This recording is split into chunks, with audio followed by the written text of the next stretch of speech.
for many, many years we're used to Backey and Ovi playing together, and you split them up, and I'm sure they've played together at times. What's the rationale that these guys haven't been together as much as in the past? Well, I think just they've been together for a long time. I think also with Kuzi is a guy that can add some speed to that group.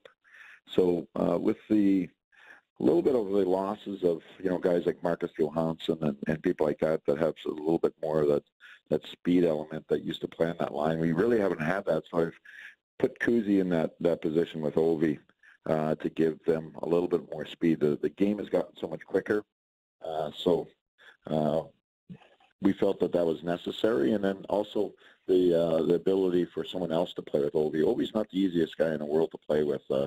Anytime you see Ovi at the World Championship or playing in different tournaments, like a cup of hockey or anything like that, players who play with him are really it's hard to get some chemistry. So I thought, why is that? Well, he's a difficult player to play with. Some players are naturally a little more programmable, if you will. And I think Ovi, he scores the way he does is because he's very instinctive. So that's probably the best answer I could give you on that. He's just been a hard guy to find matches for. So it was the thought process of something ever happened to Nicholas Backstrom, having a guy like Kuzi and someone who's played with him a little bit more, hopefully will help us long term.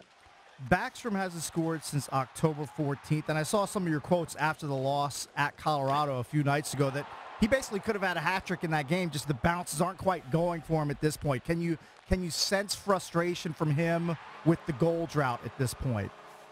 Well, a little bit. Yeah, you could tell it with the body language sometimes. He comes to the bench, and the other night he had a couple real good looks, and I told him, you know what, you're getting looks right now. You know what's going to happen. You're not going to get that pretty goal. You're going to get that one that sort of leaks through the goalie's, pads or whatever. But you're getting looks, so just stay with it. And, he appreciated that, but I don't think that does a lot. And when you're a proud hockey player and you're known for production, and people are pointing to your production, so. I just tried to lighten it up, so take the load off a little bit from him. But he's a guy that will work through it. He'll find a way, and as I say, nothing's forever. So we have been talking about putting back, together for actually the last couple of games. We're in a stretch of 5 games and 8 nights this week. So we are.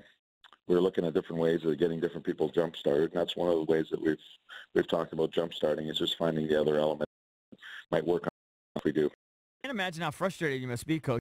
I got out to a tough start the first month, and then you reel off 5 of 6 to start November, and then now you give a few back, lose 3 of your last 4. Such a roller coaster, kind of right where you started the month. How frustrated are you? Well, it's part of the process. The funny thing is, I said to the guys yesterday that my first year, that this year seems a lot like my first year here in 2014-15. After 22 games, we had 24 points. We're sitting at 23 points right now, and we're only 2 wins out of being first place in our division. So we're right there, and we ended up with 102 points. So I just said, parts of our game that we need to correct. 5-on-5 is consistency, and a lot of that is consistency in our execution and consistency on a day-to-day work ethic. I think we've been able to. Some guys have been able to take a game off here or a game off there, just not maybe being as good as they have been in special teams. And this year we don't have that depth, so we have to do it collectively as a group of 20. We can't have any passengers.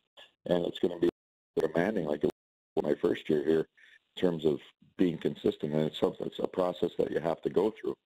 And right now, one area of our concern has been special teams. Early, the power play wasn't scoring a lot for us, and our penalty kill was holding us in there.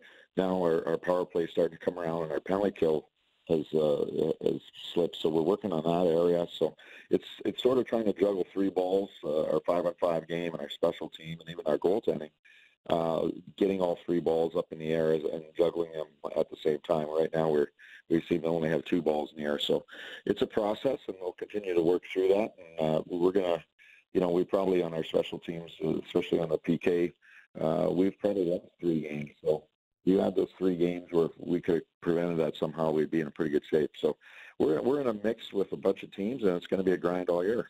Joined by Coach Barry Trotz, the Washington Capitals off to 11-10-1 start. You mentioned the term passengers, and we weren't familiar with that term until we talked to Jay Beagle recently. But for those that didn't hear our interview with Jay Beagle, explain to our audience and us what you mean by passengers on a line.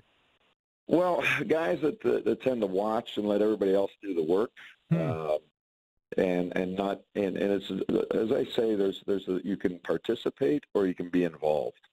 And I think that statement right there probably will give you the best indication.